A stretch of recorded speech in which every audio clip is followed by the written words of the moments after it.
The Michigan Lupus Foundation is hosting two big events this spring and are hoping you can join them for a day of golf or maybe a community walk to help support their cause. We've got a special guest in studio today to tell us more about those and more. Stephanie Hausman is not only a board member for the Michigan Lupus Foundation, she's also a lupus patient with firsthand experience. Joining us to tell us more. Hi, Stephanie. Thanks for being here. Hi, thanks for having me. But for those who don't know, they hear the word lupus, but they might not know exactly what that means. Could you explain that? Of course, yeah. It's an autoimmune disease, meaning that the immune system attacks its own tissues. So it can attack anything in the body, unlike some other chronic illnesses and immuno diseases. Sure. It can attack the blood, tissue, organs. Yeah, so pretty non-discriminate. Yeah, We'll just pick on anybody. Let's kind of feel awful. You were diagnosed with lupus. At that point, I'm assuming you thought, why did my body betray me? Why is it doing this? Why is it attacking itself? Yeah. Talk a little bit about your story. When did this all happen? Yeah, so this was back in 2008. I've lived with lupus for over half my life now. So I was just in high school when I got diagnosed. It was very unknown back then, I would say. So a lot of research that I did on my own and started advocating for myself just to get more understanding and know my options. There is no cure, so it's just a lot of trial and error, honestly, just to get into that remission. What was happening with you that gave you what were you going through that go, hey, this might be lupus? Yeah. I honestly had no idea. They misdiagnosed me at first, and then I had a lot of fatigue, weakness, to the point where I couldn't stand up on my tiptoes or unscrew a water bottle. So it was beyond just normal weakness and fatigue. I had a rash on my face, pretty common sign of lupus. Okay. And it actually showed up in my blood work, which is really uncommon. So I was actually diagnosed fairly quickly.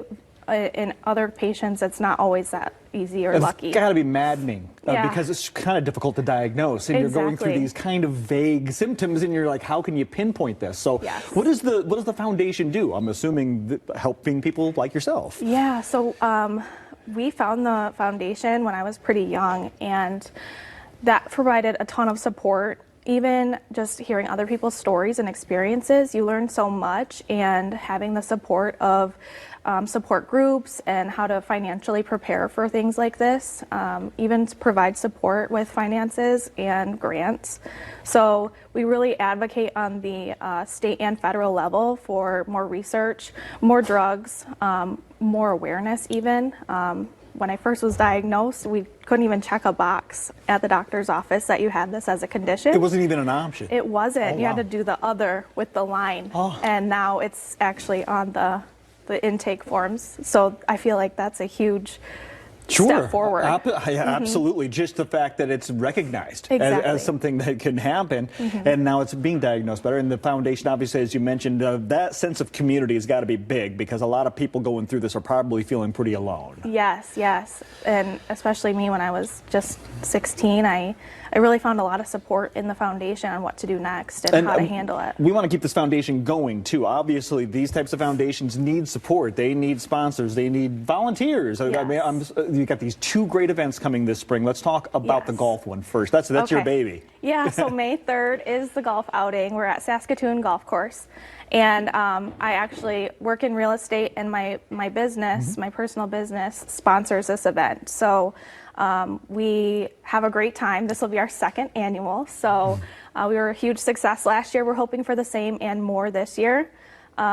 We have silent auction items that we need donations for, as well as whole sponsors if any local businesses are looking to get involved with our outing there. That's some opportunity. I mean, if you're watching right now in your business and you're thinking, well, I can support them, just sponsor a hole, or maybe you have some I bet you need volunteers to be out there as well. Yeah, we can always use volunteers. Yeah, never an end for those. Yes. So that's at the beginning of the month, right? May 3rd, is that right? May 3rd, yep, it's the first Saturday. And then later on in the month, we've got a walk in Lansing, is that right? Yes, correct. Yep, that's at the Capitol building, May 31st.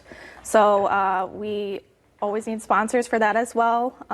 We always need volunteers. Again, we do some silent auction items if anyone's interested in doing that. Anything to raise money is the main goal for that. and awareness, obviously, being at the Capitol, that's a big walk. Well, that money helps make that awareness happen. Exactly. So brochures aren't free. So digital ads aren't free. So if you want to get that information out, well, what a great way. Lansing Walk for Lupus is happening there on May 31st. And we've got both of those on your screens right now if you want to get involved with the Michigan Lupus Foundation. May 3rd, Grand Rapids Golf Outing. May 31st, the Lansing Walk. If you want more information, and I'm sure this website has everything you need, right? It does, yep. MI for Michigan, lupus.org, or you can call the number on your screen. Thank you so much for the time this morning, Stephanie. Absolutely. Thanks for having me. You bet. We'll be right back.